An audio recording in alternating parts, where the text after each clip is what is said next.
Did we put that we were going live? I don't know. Yeah, we did. We did? Okay. We did. We're live. All right. Well, we'll see. Let's see if they start popping in. You know what else is live? The Carolina Panthers post-draft party. The draft is live. Yes. Yes. Man, I mean, A+. A. Because we want to sound like homers too. Oh, that's true. Yeah. We'll give it an A. Okay. Let me read off the names here. I'm going to give you one legitimate reason why I don't give him an A+, but we'll get to that. Number one pick, obviously Bryce Young. Second round pick 8, Jonathan Mingo. We're going to talk about Jonathan Mingo. I like that. Yeah, I like that pick a lot. There's another one I like a lot. Go ahead, sir. Third round pick 17, edge rusher from Oregon, DJ Johnson. Don't run up on DJ Johnson. Yep. Don't run up on him. Fourth round, 12th pick, fourth round, from NC State, Chandler Zavala. Reunited back guard. with Yep. 10th pick in the 5th round. From where? Florida State Seminoles. Yes, sir. Jamie Robinson, safety. Yeah. And that was it. The Panthers just said, forget the 6th, 7th round. We don't even. I ain't mad at them. We got what we need. Right. We got what we need, right? Danny Thompson said, okay, so for those, real quick, for those that weren't watching draft night. Hey, Danny, how's it going, sir? We made a bet with Danny Thompson, okay? Danny Thompson is a Falcons fan. Unfortunately. And he bet us that the Panthers would not finish in the division higher than the Falcons. So the bet is this. Whoever's team finishes worse in the division must wear the jersey of the other team and come on the other person's show. So when the Falcons end up in the cellar, Danny Thompson will be here at the bar under construction in a Panthers jersey. And Perlard, since you want to pop in, since the other Falcons fans want to pop, you can get in this bet too, sir. So if you want to take a picture with your Panther stuff on the end of the season, if you want to make that bet, please feel free to include yourself in the bet too, sir. And if the Panthers lose and Frank Reich is fired, because that's what's going to happen if they don't win the division. Me and you going to be rising up. We're going to be rising up. And then we'll be on Danny's show. And Danny also added another caveat that that you would also need to change your profile pic on social media to match that team. So that's the bet, all right? Right. So, but yeah, so the Panthers had a very interesting draft. I guess let's just start from the tip top. Hey man, popular topic. Let's get to what everybody wants to talk about. Yes, sir. Number one, all 5'8" of him. Yeah. No, what? He 5'6". He gets shorter. It gets shorter every week, right? Every time somebody talks about him. Some really funny memes, though. Yeah. Some really funny memes. The one he's standing on the stool. That's pretty funny. That's pretty funny. Okay. Hey, Peralta is gonna take that bet. There you go. So I kind of feel like after watching the film and seeing what the Panthers had and how they feel about Bryce Young and see what the pundit said, that this was like the obvious pick, right? It kind of turned into the obvious pick, the week of. And we were big proponents of CJ Stroud, 2 months ago, right? Right. And we felt like that was the best pick. Especially after the pro day. And after his performance in the bowl game against Georgia. But the more we started watching that film and seeing how it's so hard to hit Bryce Young and some of the throws that he made, just simply some of the throws he made. Ryan Clark said on some show, why are we talking? Everyone was talking about what a fine young man Bryce Young is, which he is. I mean, interviews are a breath of fresh air, but there's we're not talking enough about how much what this man can do on the field. What he can do, right? What he can do on the field, right? And he can certainly make all the throws, and he don't have a cannon arm, but I think that might be a little overrated in today's NFL, right? Right. So, and man, and of course the main focus centered around Bryce Young is his height and his size. And how many times in sports, Kaza, have we seen the combine guys get all the love, like the 6'5" guys with the cannon arms who can do this, who can do that? and you just miss out on the guy who can just simply play. You know what I mean? Like all throughout sports history, there's always some undersized guy that doesn't fit the mold of what their position is. Right. Like but they can just play. Muggsy Bogues, Steve Smith, Yep. Kemba Walker. I'm naming Charlotte people right now, but we can go on and on. Charles Barkley, yeah.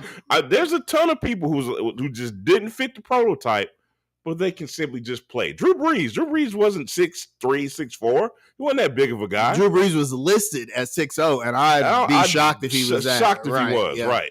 And I listen, I mentioned Drew Brees for a reason because hopefully that is the upside of what Bryce Young could be. Being that Drew Brees killed us for 10 plus Falcon years. Falcon fans will admit too. They don't want to admit that. Drew Brees was he tortured the division. Drew Brees was consistently the best quarterback in the NFC, except for when Matt Ryan and Cam Newton won the MVPs. I think every other year you could say Drew Brees. Even when Tom Brady came to Tampa, Drew Brees was still Drew Brees, right? Right. So yeah. What are your concerns, if any, about Bryce? I mean, I had to get that out the way. Okay, if I were to have any concern, it would be not his height, but his frame, right? Right. He's listed as 205, maybe in pads. Right. He might be 205, right? But my thing is this. The plan is not for this man to take a bunch of hits, right? Right. So, the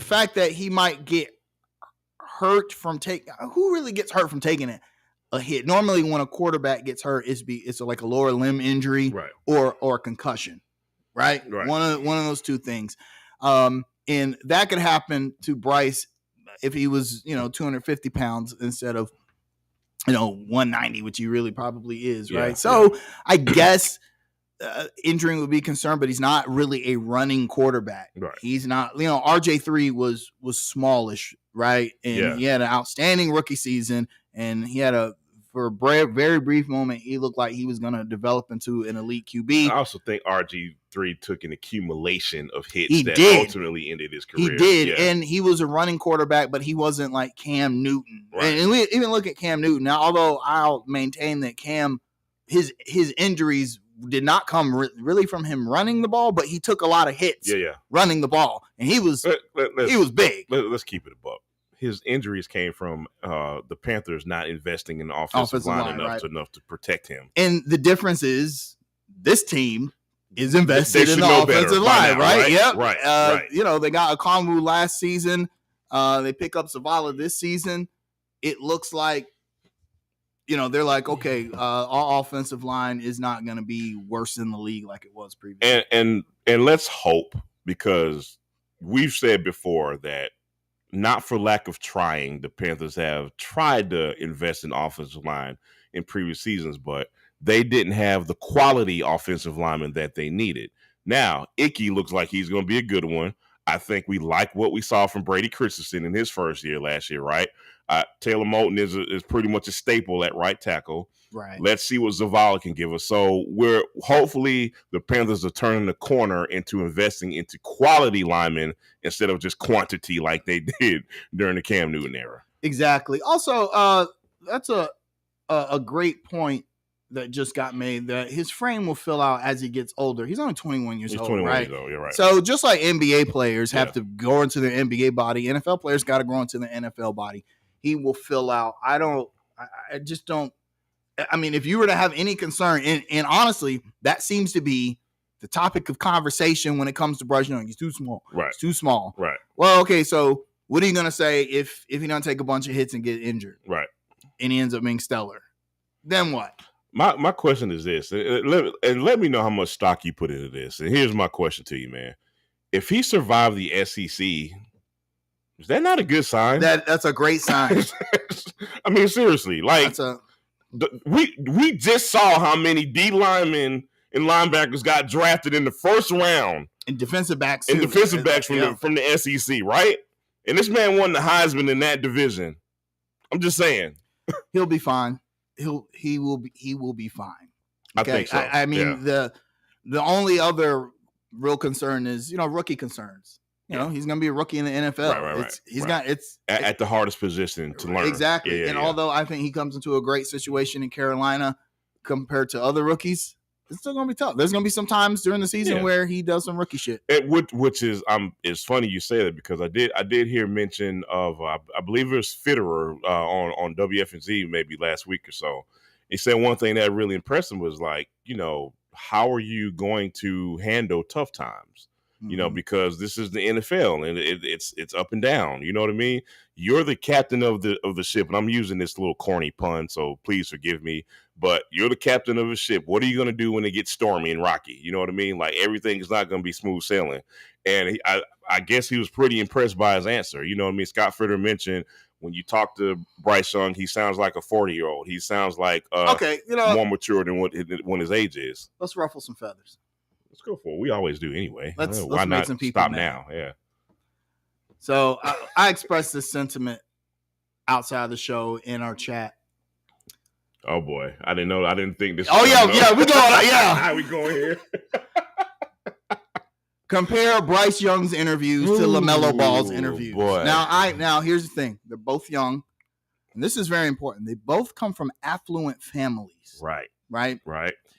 But hearing things like about how people, when they talk about Bryce Young, how mature he seems when they talk to him, and watching his interviews he's been on major media outlets. I mean, he's the number one pick. Right. And the things he says, it's like, it feels like you are talking to an adult, right? Not just an adult, but a leader. But watching LaMelo's interviews, and to be fair, the Hornets had a really crappy season, so I don't expect him to be like jovial. Right. But his answers are so unprofessional.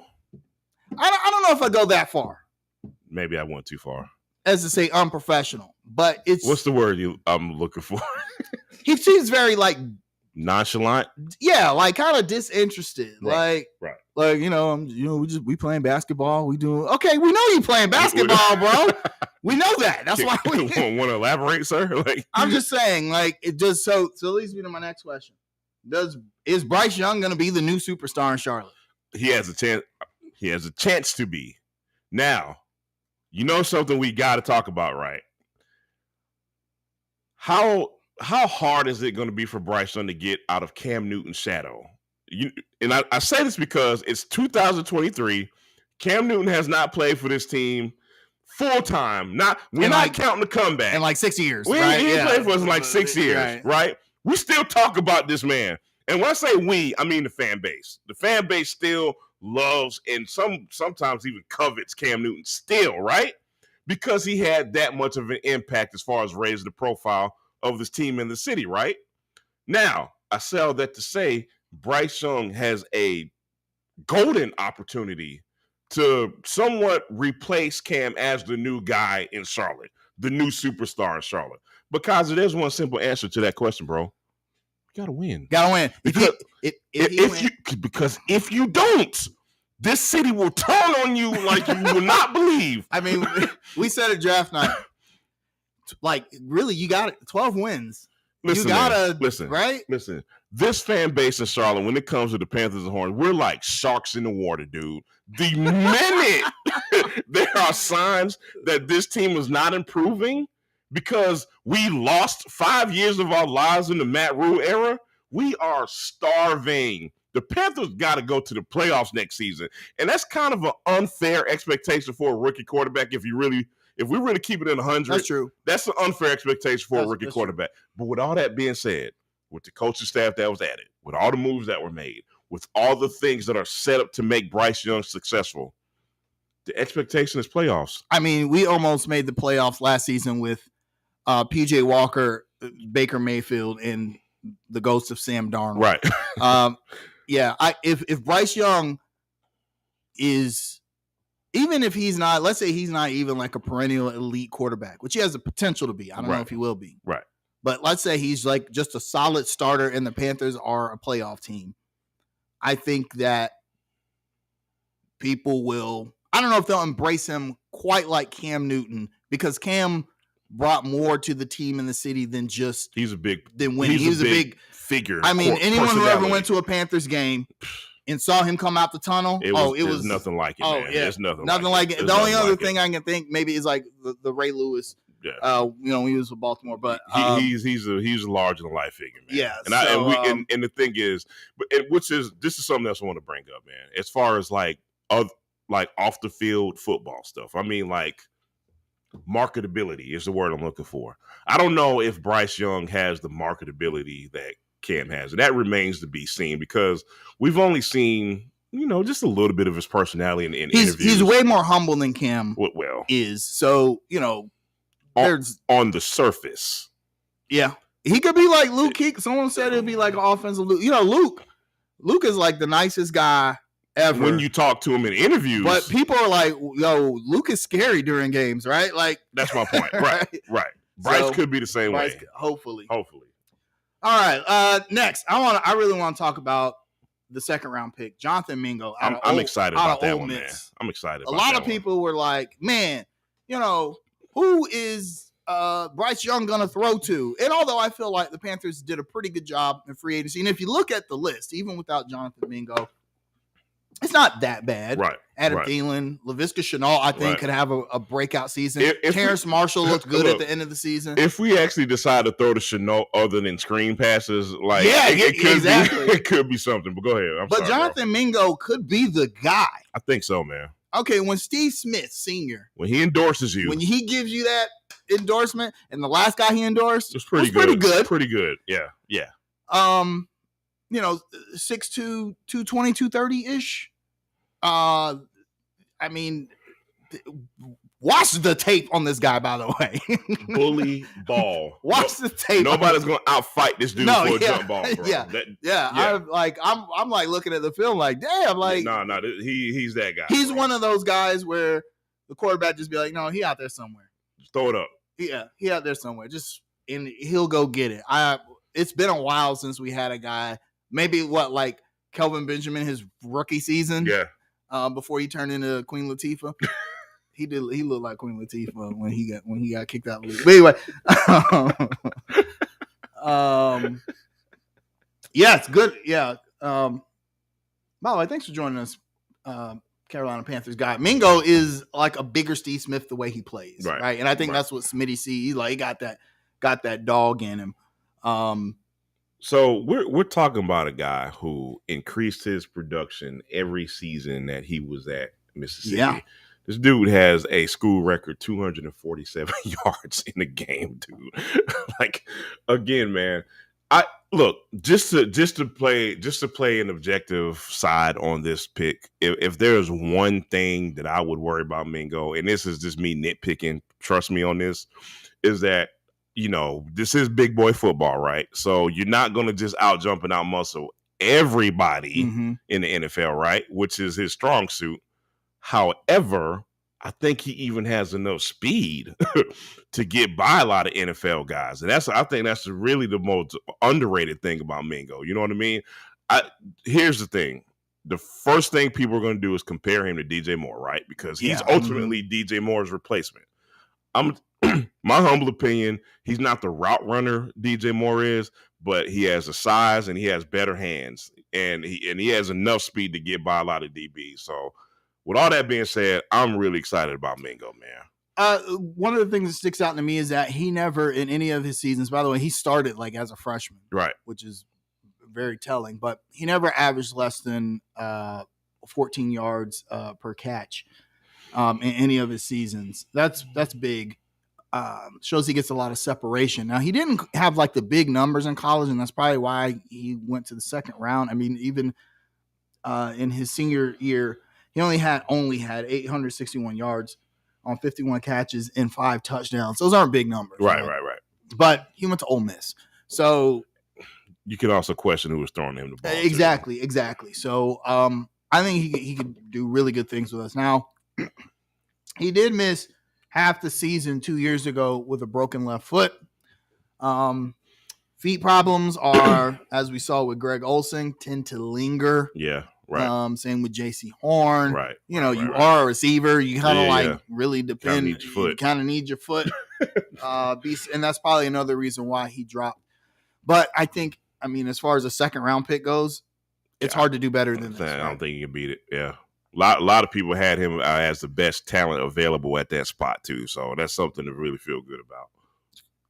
On to the third round. This is the interesting pick. This is the interesting pick right here. This is the pick that says, I don't know. This is where we're going to drop the A plus, maybe to A minus, maybe. Okay, so we talked about the Panthers would need an edge rusher, right? Especially going to a 3-4 scheme, right? They are either going to need a pure edge rusher in the outside linebacker spot or a defensive end for their 3-down linemen. And they went with DJ Johnson out of Oregon. So full disclosure, I don't know a lot about this guy. I had to read up on him after the draft. But go ahead. But apparently he began at Miami and then transferred to Oregon due to family issues. He was a 4-star recruit, and he's got average stats, I guess, for a third rounder. What else do you want? But he did play outside linebacker, edge rusher, not defensive end. Right. So clearly, the Panthers are like, okay, we're all in on this 3-4 scheme. Yeah, and we need somebody to round that out. So let me tell you about DJ Johnson. First things first. When they asked Scott Fitterer about DJ Johnson, his eyes lit up like Frank Reich eyes lit up when he saw CJ Stroud. Like, when I tell you Fitterer was super excited about this dude, and to kind of wrap up what he was saying about DJ Johnson, he's looking at him as a guy whose talent level was first round talent. However, he did mention the fact that DJ Johnson needs a lot of coaching.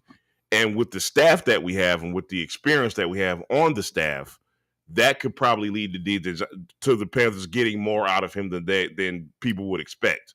The red flag with DJ Johnson is there are some maturity issues going on here. Now, for those of you who didn't know, there was a big shtick about DJ Johnson punching somebody in the face once the game was over. I forget what happened, but whatever the case is, there are those maturity issues that could be alarming, right?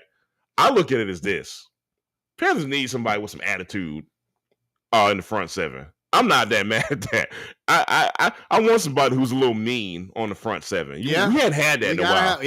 And the simple fact that this coaching staff can kind of coach him up and coach him on some of the fundamental stuff and the technique stuff that an outside linebacker or an edge rusher needs to have on the pro level, I'm cool with this pick. Yeah, bit of a risk. 260 runs a 4.4. That's what you want from your edge rusher, speed. Yeah. And those are things you can't coach, right? Can't coach. Exactly. So anything else you feel like you can coach up, and you gotta hope with this coaching staff that the Panthers will be able to do that. Very valuable pick. Another valuable pick, 4th round, with the 114th pick, Chandler Zavala. So Ikamu's old teammate. Boy, 6'3", 322. Big boy. That's a big guy. Big boy, man. That's a big guy. He was first team All Mountain East Conference. Now he didn't play during the COVID season, but I don't think with that's a lot of guys, right. Coming out of college during this era. So I don't think that's a big thing. He did play the next 2 seasons, and then he transferred to NC State, and then got the starting spot almost immediately. Now he did have a back injury, and this might be why he dropped so far. Yeah. He wanted to, due to that injury, have an initial year of eligibility. That request was initially denied, but then they went ahead and gave him the extra year. And then that year, last season, he started 12 games and got all ACC first team. So I think maybe what dropped him so far was a lot of, transferring, didn't play, back injury, didn't play COVID, back injury, initial year of eligibility, all of those things I think may have factored in him dropping to the 4th round. But this looks like a really good pick, man. Plus, what is the biggest factor in your offensive line? Chemistry. Yes. You get a guy who is an ex-teammate of maybe like your stud on the O-line. The next, Kaiser, the next time somebody accuses us of thinking with the same brain, I'm just gonna say, yeah, you're right. Because see, Yeah. I swear to God, we didn't rehearse. We that. don't, yeah. We don't pre-plan these conversations before the meeting. Yes, chemistry is so important to your offensive line, and it can make a mediocre offensive line look elite. And I think that's what the Panthers saw here. You got, and it's not like he's not talented. Right. They didn't just draft him because he was Okongwu's teammate at NC State, but I mean that helps, right? And there, you know, the college has that East-West Shrine Bowl or the Shrine Week. Right, yeah. And according to a lot of guys, man, he was dominant. They were saying he was mauling over first round draft picks, man. Offensive line of all the positions, I think maybe has, and you guys in the chat can tell me what you think about this, whether you agree or not. But it's the biggest, maybe the hardest transition besides quarterback. Yeah, right. I mean, if you're an edge rusher in college, when you get to the NFL, but see, you're still an edge rusher, right? But to your point, Kaiser, like, you know, it's not good enough just to be big, right? Right. When you're jumping up to the NFL level. Yeah. However, but one thing that critics and pundits are saying about Zavala is that other than just being a big guy, he's very intelligent. So the fact that this dude is intelligent, and he's also very good in run blocking, so the scouts say, I think that bodes well for him making that transition, man. And you know, the Panthers did that because Christensen and Austin Corbett had some injuries last year. So if not for anything, it's a depth pick. But let me say this, man. I think he'll challenge one of those guys to be starting, man. I really do. So I agree. I think you know, anybody who makes a first team all conference in college is going to come into the league with some potential, right? And I just feel like, you know, all of these picks is going to depend on like how good is this all-star coaching staff that we've purchased, right? Right. Yeah. That's a good word. Yeah. Right. So, I mean, you got to feel like with Frank Reich and Dom Capers and Jim Caldwell being kind of like the holy trinity of the new coaching staff, right. that they're going to get these guys right. And I wonder how much input they had on the draft, because one thing that I noticed is that I didn't see Caldwell and Capers and a lot of the coaching staff around the draft stuff. Yeah, I saw Fitterer and Tepper a lot, and I saw Frank Reich, obviously. I didn't see the other guys. I just wonder, you know. Teams are different on how much input their coaching staff has. There's some teams. You think Dallas Cowboys really care what their coach ever has to say about the draft? Come on, man. There's one guy running that show. Exactly. Come on now. So. All right. And then the last pick the Panthers made was, I'm going to let Jamal talk on this one, Jamie Robinson. Yes, sir. Out of Florida State, yes, safety. Sir. Yes, sir. What can you tell us about this guy? I got one word. Dog. He played for South Carolina, too. This man is a dog. Now, again, we keep talking about size of Bryce Young. Jamie Robinson is not the biggest guy, okay? But when I tell you the attitude is there, the attitude is the thing that if you don't even look at tape, okay? Mm-hmm. That guy, his attitude towards coming into this league is like, look, man, nobody's going to stop me from getting to wherever I need to go. All right. Now, going back, again, Florida State fan, full disclosure, I've seen every game of this dude. All right. When it comes to run support, you look at his size and you say, man, there's no way this dude is stopping like running backs. He's a small guy. He does not let his size dictate, you know, what he does on the field. You know what I mean? And one thing I like about Jamie Robinson is that, yeah, he's listed as a safety, but he's like a Luvu. You can put him anywhere. Right. You can put him at corner. You can put him at corner. You can put him at safety. You can put him in the box. You can literally put this man anywhere. So if you look at him, you look at his size, don't let that fool you, man, because he's a very, very a multifaceted safety in the NFL, man. So I love that pick, man. Okay. I really not just because I'm a Florida State fan, but I really do like what he can do. His stats are crazy, by the way. I'm telling you, man, he's a dog, so man. He made the first team All ACC his junior and senior year, and his last season, he led the entire Florida State defense with 99 tackles, 5 for a loss, 1 interception. He was hands down the best defender on Florida State's defense. Yeah, so, but that brings me my question. 5th round. Yeah, why did he drop? I'm going to tell you why he dropped. because that same attitude that I talked about, it gets him in trouble sometimes. Okay, all right. Yeah, he's a little hard to coach. I could deal. sometimes. Okay, Yeah. I could deal with that. And his size. I think a lot of people had concern about his size too, man. But I wouldn't. I really wouldn't. But you know what? I mean, they say this in all sports: draft for size, right? Right. I mean, literally every professional sport, draft for size. You can teach everything else, right? So I guess I could see that concern, but I think where in today's sports, where the skill levels are admittedly higher due to a lot of reasons, rule changes, and the athleticism is largely the same, if not better. I'm wondering if size even makes that much of a difference, especially at the safety position. Think about all the great safeties in history. They're not like these big. Polamalu wasn't. Polamalu, Bob Sanders. Right. Bob Sanders was 5'8". Yeah, 5'9". exactly. Yeah. So he was really good. He was really good. He was maybe the reason that they won that Super Bowl in 2006. So, okay. So the Panthers said, you know what, 6th, 7th round, we're out here. But they picked up 13 undrafted free agents. That's a bit of a different approach. Including Arkansas linebacker Bumper Poole, who had 90 tackles every season. That's crazy. That's crazy. That's Luke Kuechly. That's Luke Kuechly stats. Right, really. Yeah. How did he end up an undrafted free agent? If somebody can answer that question for us, please let us know. Yes. Because I don't have an answer to that question. And out of those 13 players, 9 of them were defensive players. 3 cornerbacks, another defensive end, linebacker, 3 linebackers, a safety, and a running back, and one more,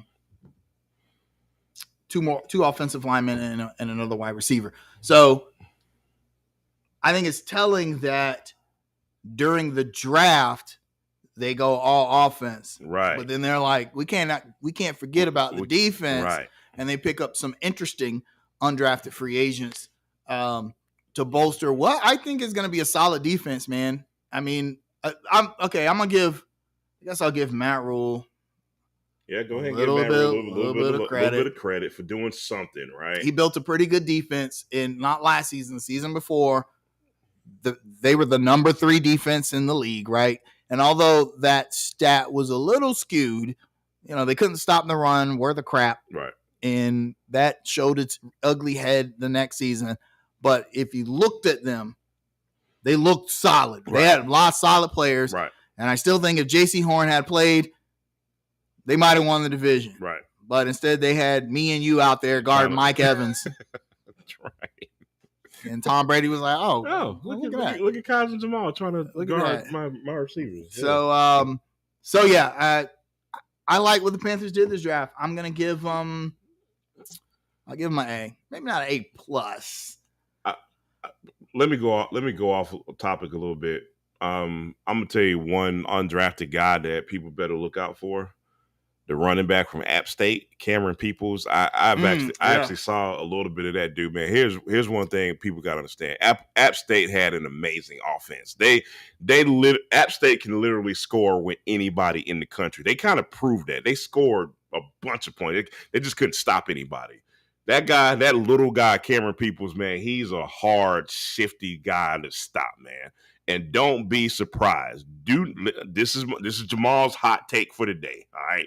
Don't be surprised that dude makes the roster. I'm telling y'all that right now, man. Okay. He's a very talented running back, man. So, okay, you heard it first.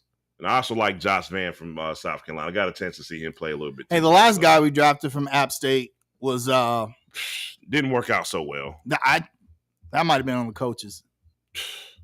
That just might have been a bad pick. I don't know. I still don't know how I feel about that pick. I didn't like that from the jump. Okay. Yeah, sorry. Yeah, I'm with you on that. I thought that was a novelty, like a gimmicky pick. Right. Like we want to do some new thing the NFL hadn't seen yet. And, yeah, especially we drafted him the third round. And then changing his position? Yeah. Really? No. There'll be none of that with this coach. There'll be none of that. No. None of that this year. Yeah, I give the Panthers an A. I mean, see, what would have made it an A+? You know what would have made it A+? I like what the Texans did. They got Bryce Young and Will Anderson back to back. Oh, you mean C.J. Stroud? I'm sorry, Yeah. C.J. Stroud and Will Anderson. Yeah, back to that's true. back. That's A+ to me. We just didn't have enough capital left to make that kind of move. We had to use everything up to get to the first pick. Right. The Texans were already up there, right? Right. So right. C.J. Stroud and Will Anderson back to back is pretty. That's like that could change your franchise around pretty quickly. You get what I'm saying? Yeah, so, yeah. I agree, but I think Bryce Young might have come into the best situation of any rookie quarterback in a long time. Absolutely. You have a division that is wide open, and they were debating this on was it Good Morning Football? I don't remember, but there was talk like, do you think Bryce Young will be the best quarterback in the NFC South? He has a chance. Why? And everyone was like, yeah, well, he's got the potential to be. Right. I mean, you've got Derek Carr with New Orleans. You've got Desmond Ridder with Atlanta. We don't know what he can do, right? And then you got Baker Mayfield with Tampa. That's a no. We know what he can do, know right? what he can't do, right? So none of those guys like scream super elite, except for maybe Derek Carr, who is on the downside of his career. Derek Carr may be the most stable one, but that doesn't mean he'll be the best one next year. Exactly. Right. So he comes into a great situation, like a team that is not fully rebuilding. Yeah. He comes into a way better situation than like what Cam Newton came into. Right. You know, that team was absolutely terrible, and and although we have said the fate of the future of the Carolina Panthers rests on whoever they pick at number one. Yeah. There's still a lot of pressure on Bryce Young, but I think he's still in a good position. And not to mention, I mean, you know, I hate talking like we know the dude personally or something like that, but just from what we've seen from him so far, it feels like he has the characteristics and the personality to handle it. You know what I mean? Even when things don't go his way, you get what I'm saying? And Fitterer and Tepper kind of echoed the same sentiments when they sat down and talked to him. So it makes me feel pretty good about that.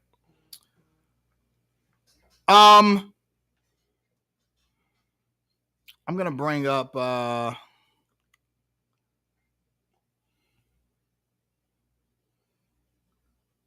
the schedule. We're doing this now? we'll come back to it, okay? We'll come back to it because this is hold on, that's last season. Yeah, when I took a look at it, man, it like I told you last week, it looked pretty soft. The teams are set, but the schedule is not. The schedule is not. So of course we play our division rivals. Outside of our division, we'll play the NFC North. So Green Bay, Minnesota. We play them at home. Also at home, we play the Houston Texans. So we do play the Houston Texans. So we're gonna get a Bryce Young. That should be a prime time CJ game. Stroud. Yes, sir. Then the Colts and the Cowboys. Oh boy. Oh boy. I like this schedule. Anthony Richardson. Yeah. We're gonna we'll get to play Anthony Richardson. Yep. And then on the road, we play the Bears and the Lions to round out the NFC South. And then the rest of the AFC South, the Jaguars, Titans, and then our old friends, the Seahawks, and then the Dolphins. So this, I'm going to give you the cliche answer. I'm sorry. This is my cliche answer. This could go either way. This could go so many ways. So many ways. Because here's what's going to happen. All those teams we're looking at right now, some of those teams are going to be better than what we thought. And then some of those teams are going to fall off more than what we thought, right? And it's going to be something that we didn't expect. Early prediction, way too early for us to tell. 10 games. Got to win 10 games. I'm saying that way too early. Now, the closer we get to the season, y'all, we'll make a real prediction. But as of today, 10 games. Got to win 10 games. Revolutionary Poetry said Cam helped the team improve by 4 games his rookie season and reignited Steve Smith. So if they improve by 4 wins, that's 11 games. That's 11 games. Which is kind of a fair expectation, right? I could live with that. Yeah, no doubt. Which is a fair expectation. Whether that would be enough to win the division with a 17-game schedule. It should be. Think about it. In the NFC South, I feel like it should. Yeah. 11 and 6 would be enough. Right. I I would think, in the NFC South to win the division. So this is my way too early prediction, but I think we can win 12 games this year. You don't think that's a little lofty? If the defense makes the stride that we expect it to, it's not. Okay. And we've seen the defense has improved and been making strides. It's not like the Panthers just have just like built this new defense and we don't know how it's going to work out. Right. Like the defense last season was pretty good too, right? So with that being said, I'm going to cut you off and I'm going to ask you a question that we didn't prepare for, but I'm going to ask you anyway. All right. Okay. Look at last year's offense when Steve Wilks took over. I'm not talking about that clown. We're talking about the Steve Wilks offense, right? Steve Wilks, who intelligently knew his personnel on the offense. So what did he do? He kind of stripped down the offense. He made it easier for Sam Darnold, right? Because the Sam Darnold's turnovers were way down. Yeah. You know what I mean? And he was a lot more under control because Steve Wilks scaled back the offense. We were more run heavy, right? So it was safer, right? What is this coaching staff going to do with Bryce Young? What do you think? Like, I know I'm not asking the coach, but what do you think? The offense is going to look vastly different. We're not. First of all, we don't have Foreman, right? And but we got a Miles Sanders. We do have Miles Sanders, yeah. But I don't think they're going to.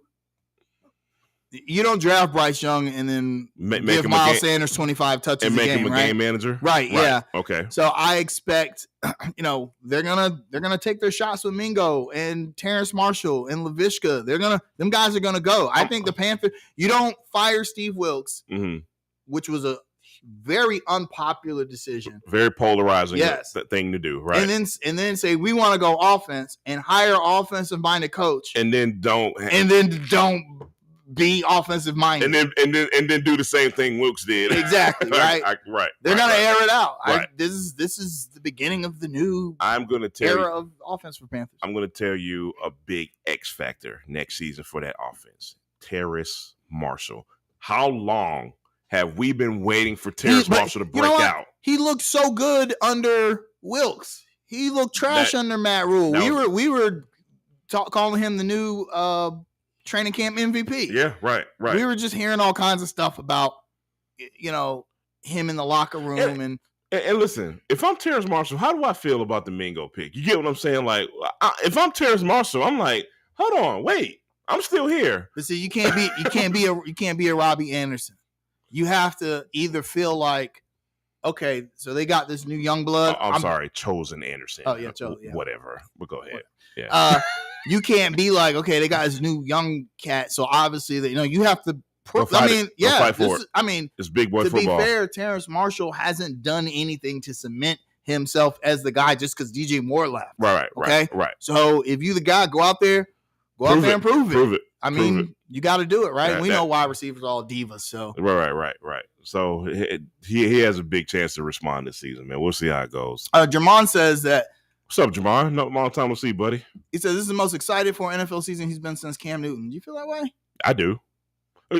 Matt Rule for the last 5 years? I was a little more excited over 2017 because I thought that the Super Bowl, the curse of the Super Bowl loser would not affect them. Right.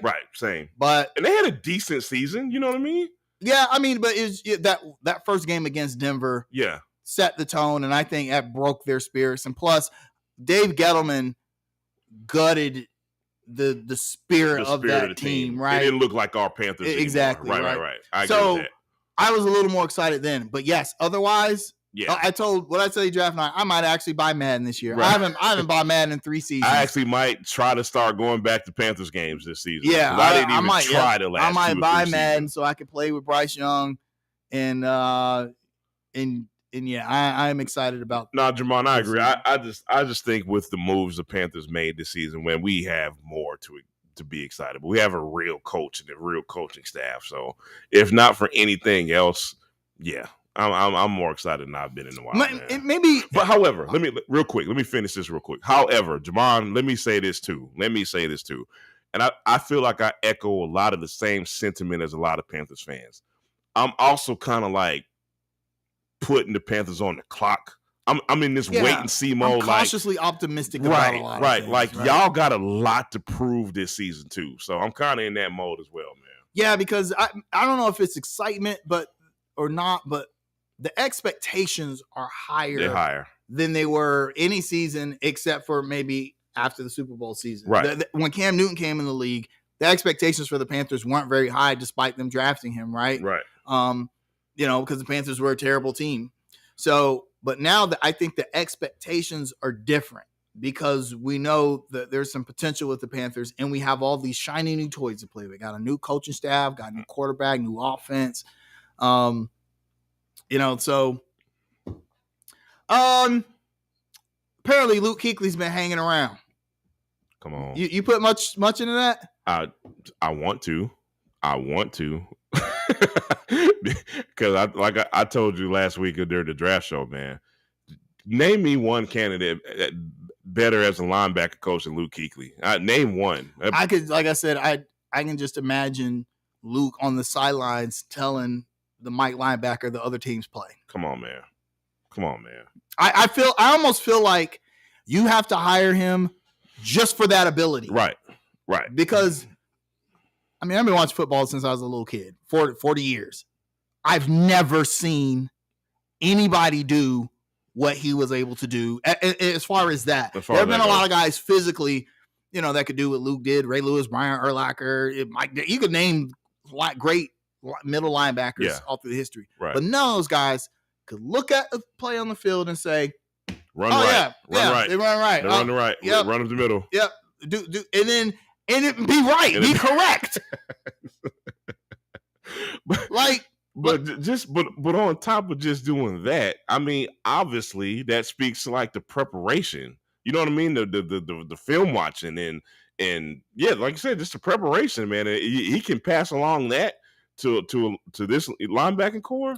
Yeah, I just feel like there's, Luke Kuechly retired with all his facilities intact because he was taking a lot of punishment, a lot of concussions, and he felt like, okay, I got to hang him up, right? But I feel like he still has a lot to give the game of football. Absolutely, he loves being a Panther. This is the only team he's ever known, and like Swagner says, I think Matt Rule turned a lot of our former vets off, but it's a new day. It's a new day, yeah. Right? Yeah, I got to think that Frank Reich and Dom Capers would love to have Luke Kuechly be a part of the Panthers family in some regard.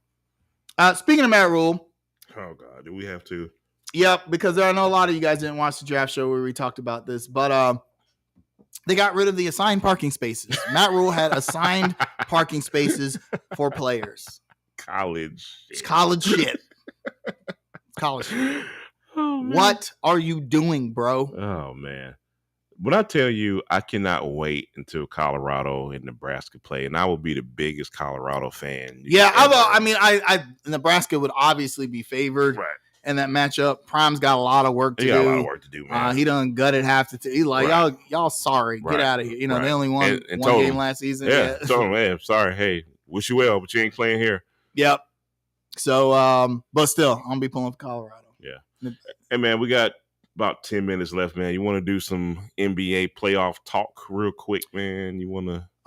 Golden State ruined their only chance to win the series by losing Game 6 in a really lackluster way, right? Yeah, it wasn't even necessarily close. Sacramento was in control of that game like the entire way. Yeah. You know what I mean? So I think they used up all the gummy bear juice in getting a road win. And winning 3 games in a row. Let me just cut to the chase. You have any faith Golden State wins today? We'll put a percentage on it. Okay, we'll do the ESPN predictor. Yeah. Let's say 40%. And if Steph Curry turns into Steph Curry, right, then it's a coin flip. Right. Here's what it's going to come down to. Can you limit De'Aaron Fox? Well, two things. Can you limit De'Aaron Fox? And which version of Malik Monk shows up? It's going to show up. Right. Is it going to be the good Coke Malik or the bad Coke Malik? Because if 4 points, 7 turnovers and Malik shows up, then Golden State got a chance. But if the Malik Monk from the last 2 games shows up. Yeah, and it's weird because Malik Monk's having these great games. The 3 games that Sacramento lost, he was he kind of sucked. He was like, just whatever, right? In the 3 games that they won, he was really he was good. incredible. Yeah. So it's almost like he's the same person he was here. But anyway, you don't say. But yeah, I mean, that's what it's going to come down to. Jordan Poole's got to play better. That part. He ain't been the same since Draymond Green. And I don't want to be too hard because I know Andrew Wiggins has been going through some stuff. To put it lightly, he got to show up too, man. Yeah, he's played well, but not like Andrew Wiggins from last year. Yeah, we know that Sacramento's going to focus on Clay and Steph. Right. So everyone else has to. And they're going to get there. Right. I mean, we need a 30-point game from Jordan. I mean, Jordan Poole, you getting outplayed by Malik Monk? Come on, bro. Right. After you sign that giant contract. Yeah. This game is going to come down to those players, you know. But having said that, you know, momentum is a real thing in sports. Absolutely. And it seems like Sacramento has it right now. Yeah. Man. I see them going through all this just to lose to the Lakers, man. The Lakers are going to go to the damn Western Conference Finals. I'm not trying to hear that. They're not. I ain't trying to hear that. I'll tell you this much. There's no way Sacramento beats the Lakers in a 7-game series. You don't think so? No. Oh, wow. No, I don't. Okay. I don't see it.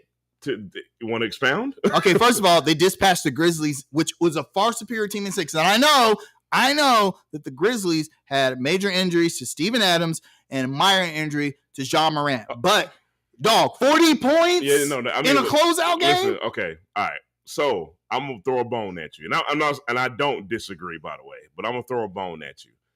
40-point loss in an important playoff game. Does that sound familiar to you? Does that sound a little familiar to you? But do you know the reason why that sounds familiar to you? Maturity issues. Maybe not ready for big time. You know, you get where I'm going with this. Yeah, no, man, that's certainly the Memphis Grizzlies. Right. They talk the big game. They talk a lot, and then nothing happens. It's just that Sabonis, who y'all know, those of you that have. Hey, Kaza was the Sabonis. I really wanted the Hornets to grab for Sabonis, and he is one of the major reasons Sacramento has such a successful season. But he's getting schooled by Kevon Looney in this series, right? He really is, man. Yeah. No, imagine him against Anthony Davis. Oh boy, Lord have mercy. That you make a good point. I just don't. Oh, by the way, Lakers got LeBron James. He's pretty good. At worst, the second best player of all time. Hey, he's pretty good. You know, so I just don't see. Now, having said that, Denver got. Listen to me, dude. Denver got a chip on their shoulder. It's funny to sit here and talk about a number 1 seed having a chip on their shoulder, but you know, and y'all know this too. Y'all know all the national media people. They ain't talking about Denver, right? Ain't none of the pundits talking about Denver. Nobody believes in Denver, right? Hey, man, here comes corny cliche time, Kaza. The Denver Nuggets made a statement last night. Absolutely. And they were telling y'all, go ahead and count us out. Go ahead and sleep on us if you want to. We are the number 1 seed for a reason. They dismantled the Suns last night. They just beat them. They beat them from start to finish last night, man. If we get that version of Jamal Murray going forward. Yeah. I'd previously said I don't trust Denver. I trust them now. I think I do now. I trust them to beat any team in the West. The only knock I put on Denver is I think they played around with Minnesota too long. I think they should have finished them off in 5 at the most. I think they underestimated them a little. Yeah. But I mean, they almost did finish them off in 5. It's just that I think they knew they were just a better team. Right. And they let them hang around just a bit too long. But that's my pick coming out of the West. If Golden State pulls off the miracle tonight, you can't discount them. But a 7-game first round series is tough. That's tough. You still got 2 more rounds to go, right? That takes a lot out of you. Right. And this ain't the 2014 Warriors. Right. Like this 10 years later, they tire, right? They're a little long in the tooth now. Yeah. Draymond Green got gray in his beard, like literally. Steph Curry's 35 years old. Yeah. Man. Yeah. He's not a spring chicken. Yeah. So it's I guess I'm gonna say Denver, Boston. I think Boston's. I'm sticking with my. I've been picking Boston all year to come out the East, and I'm going to stick with that. And I just as a general basketball fan, I hate the fact that Embiid's going to miss the first game. because I want to see them two teams at full strength. You understand what I'm saying? Yeah. Yeah, and according to Doc Rivers, he said if he was a betting man, he would bet against Joel Embiid playing tomorrow. So that's big because every game is going to matter. We talked about how Philly's kind of been flying under the radar the whole season, really. Yeah, right.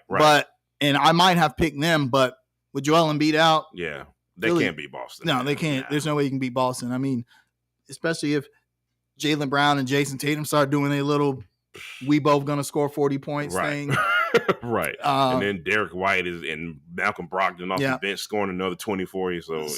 But today's game, which starts in 4 minutes, is going to be interesting. Plus, another thing with Sacramento is De'Aaron Fox's finger looks to be okay, but it's not going to get better during the playoffs, right? Right. At some point, it's going to get worse, and we know that it bothered him in Game 3 to the point where it was pretty gutsy performance last game. Yeah. So that's going to be interesting as well. I don't think it'll be a factor in today's game, but if they move on, especially against the Lakers, who are bigger than Golden State, and probably even more physical than Golden State, ought to be interesting. Yeah, maybe next year we can throw the Hornets in these conversations. Wouldn't it be nice? It's been forever. Yeah, we thought that Plumlee would go back to the Nuggets. That would have been a real good compliment. Yeah. He played very well for the Clippers, much to the chagrin of our brother Vince. Right, the biggest Plumlee hater ever. Yeah, but I mean, Plumlee played well when no one else. It was like the Plumlee and Russell Westbrook show in Los Angeles, which was weird. Who saw that coming? Right? Yeah, who saw that coming? See, last 4 minutes. I would have picked the Canes to win the cup this year, but they got too many injuries. They fucked around with the Islanders. Why did that series go so? I mean, injuries, goaltending, and now they're gonna either play the Devils or the Rangers, which the Rangers would be great because we can get revenge for last season. I felt like the Canes should have won that series last season. Right. But it's gonna be tough sledding moving forward for the Canes. So at least Raleigh can't hold another championship over our head, but I'm a Canes fan, and I still want them to win. I still want them to win, right? And I hate to see like injuries, especially in hockey, the toughest sport where dudes like get hit in the face with a puck and come out and finish the game. Yeah. So any injury has got to be very, very serious. So yeah. Charlotte FC, man. I don't know. I don't know what's going on with y'all. Last night's match was pathetic. Like I watched that match from start. No, it was finish. Like 3-0. Like it went like that. It got bad real quick, man. But I mean, they're still an expansion team. And listen, that was my neck. And not only that, they suffered a big loss during the season. I mean, they had a teammate die. I mean, I can't underestimate the effect of that. You know what I mean? So I'm the point that I'm ultimately getting at is that I'm actually giving them a mulligan for this season. You know what I mean?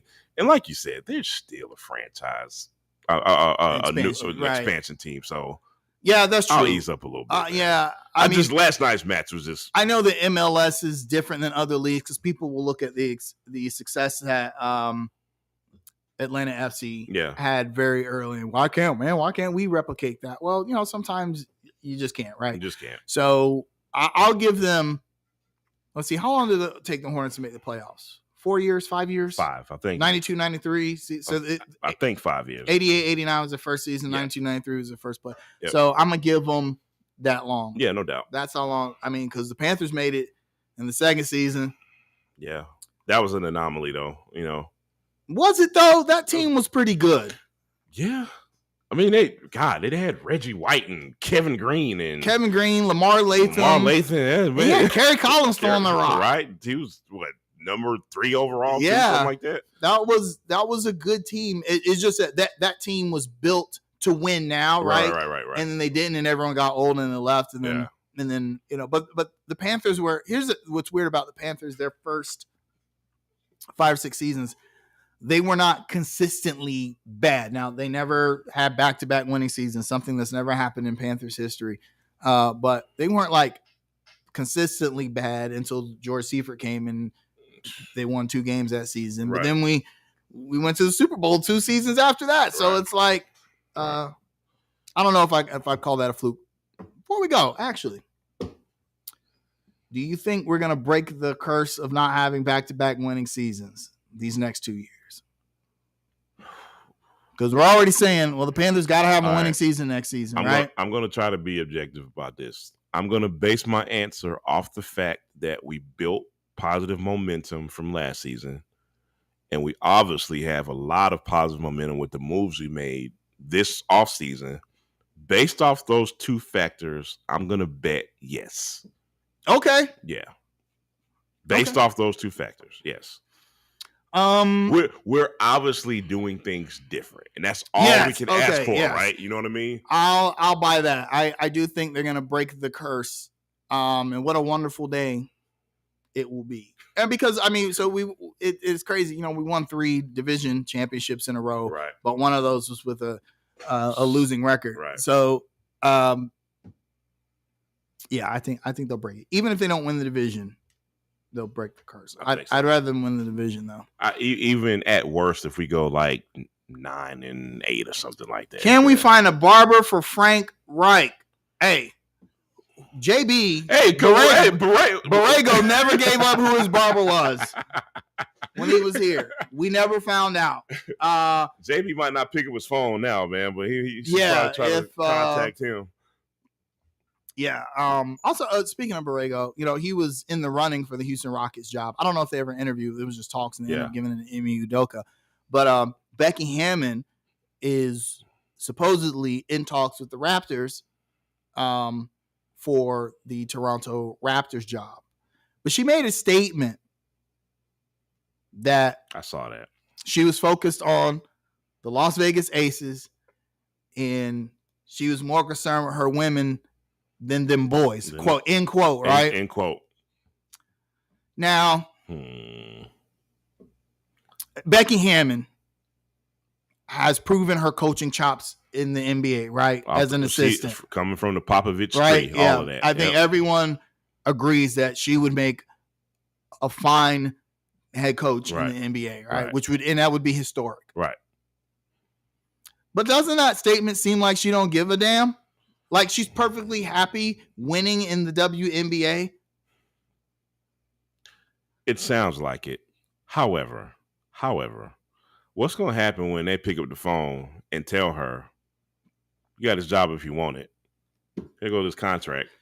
She'll sign it. Exactly. She'll certainly be very concerned about them boys. She'll be concerned about them boys. Because she's going to see all them zeros behind that first number. And then comes the lovely goodbye letter to the Aces. Oh, I've enjoyed my time so much with these lovely young ladies. I mean, think about this. And listen, real quick, coming from somebody who actually does watch the WNBA, she's built quite a franchise with the Aces, man. Like, they're really good. They could actually be a dynasty.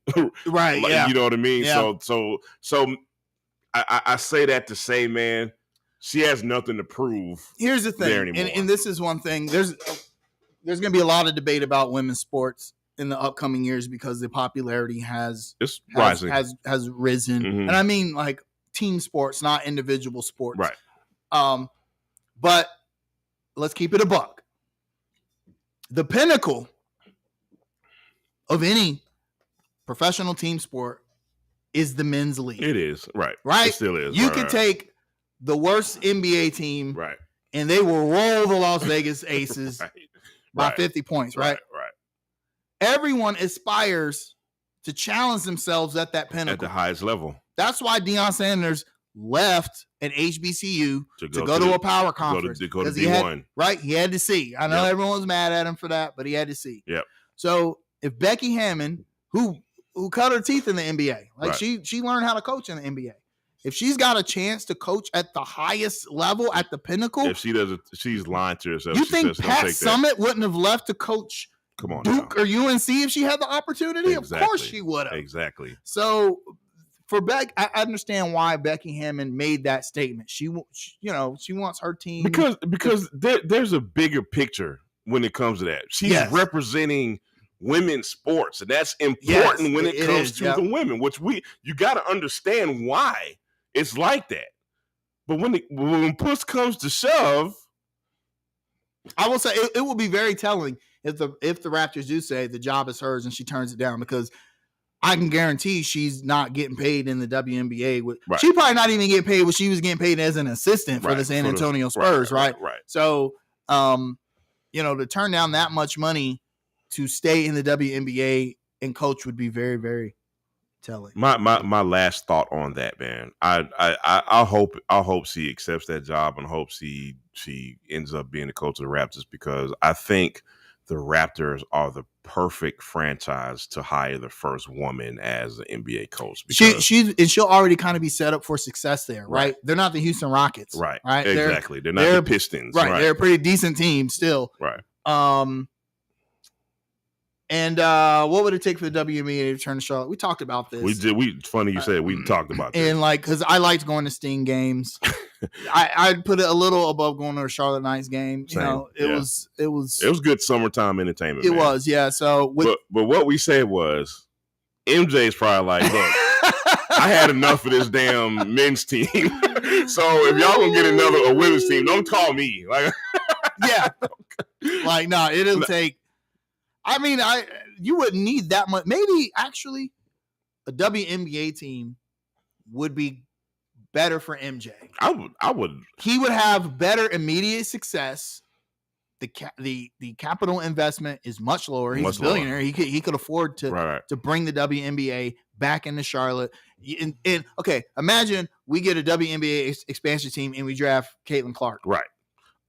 Immediate popularity. Immediate. Yeah, that's money, right? Right. You bring the Charlotte Sting back. Oh God, could you imagine that, man? Yeah, you don't even have to align them with the Hornets, but just bring the Charlotte Sting back, and you get Caitlin Clark or Angel Reese or Paige Bigger or somebody. AC Fudd, one of them, right? And people go to the game. So I go to the game.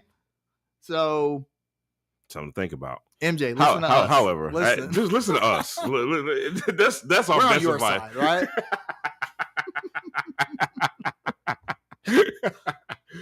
Oh man, you know I'm casting some man. I'm going to WNBA game. Caitlin Clark. I mean, they gonna lower the rim so they can dunk, man.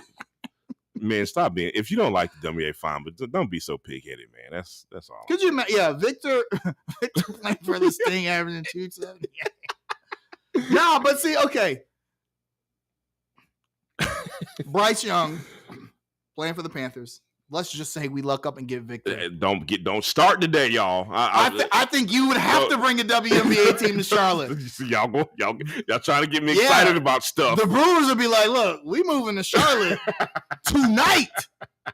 Hey, it looks like y'all popping down there. Yeah. Everybody be rocking starters like it's 1993. Man, and listen, we can only hope, man. Vinny, just because you're my boy, I'm gonna give you this little bit of shout. What's up, Vinny? Bird Gang, whatever. Oh, stop it. Whatever, y'all lost. Man, kick him out. What's up, Vinny? Thanks for Miles Sanders. Thank you. Yeah, thanks you for Miles guys Sanders. for that. Yeah. Thanks for Miles Sanders, we'll man. Take Appreciate that. it. Yep. We'll take that. Got any shout outs, bro? No. Okay. Actually, I don't. I'm good this week. I'm not angry at anybody. Yeah. No, I got one little simple shout out that lets me know how old me and you are, sir. Kuliah Harmony turns 32 years old today. Wow. Yeah. Wow. For you youngins, Kuliah Harmony's Boys and Men's debut. First album that I just played from start to finish. Like that day. Means All for One is 32 years old. On that note, man. They're like, All for One. I'm going to put this in the chat so y'all go look up All for One. East Coast Family. When I tell you the jam, that's all I'm gonna say. When I tell you y'all look that video up that Cousins put in the chat. My jam, you hear me? Hey, there was a group called White Guys in the East Coast Family. I guess Michael Bivins was like, Boys and Men is good, but they're black. But what if we made a white Boys and Men and name them White Guys? That should do it. Yep. They never released the album. No. That didn't work along with 90% of them East Coast families. I don't think anybody. Except MC Brains. MC Brains. Who was pretty dope. He had a dope. Yep. And ABC. Oh, of course, ABC. But they were already They were already established. Right. He had established Boyz II Men, ABC, and he actually bought Blaine's contract from another company. That was it. And that was it. Everyone else. So, if you ever listen to Dr. Dre's songs, Dre Day, and the lady that sang that is Val Young, who's Lady V on the East Coast Family. Okay. Yeah, that's so one dope. Other person did something in the music industry. That's dope. Yeah. Me and Kaz are old, so I know the young people in the chat were like, "What the hell are y'all talking just about?" Listen to that song. It's man. So 90s. It's so 90s, but it's the jam though. It was. I mean, it was. We stress to impress and progress, not to read. Boyz II Men did have the best little section, and it was only like 4 bars. It was 4 bars. Everyone was like, "Yo!" Quick story. They said Sean wrote that in the lobby like that day. Like, yeah, this is right. So here you go, man. Probably so. It was like, "Hey, man, I really need you guys for this cut." Oh, all right. I guess we'll do it. All right, Mike Bivens. Yeah, that's gonna do it for us. We're gonna watch Golden State. We're gonna watch the light skin brigade get beat by the cokehead Malik Monk from Sacramento. So oh God. Well, if Malik Monk scores like 30 today, man, I'm shutting down the Hornets group. I don't want to hear it, man. Hey, see, I told you, man, we don't be using Malik Monk right, man. Whatever. We didn't draft him to come off the bench and score 30 every 5 games. Whatever. Right? He's 25 years old. It's about time. Good. It took you 6 years. It took you 6 years. Good luck to him. I mean, good day, man. Yeah, 6 years and a drug program failure. All right, man. Good for him. Peace, y'all. We'll talk to y'all later. Peace.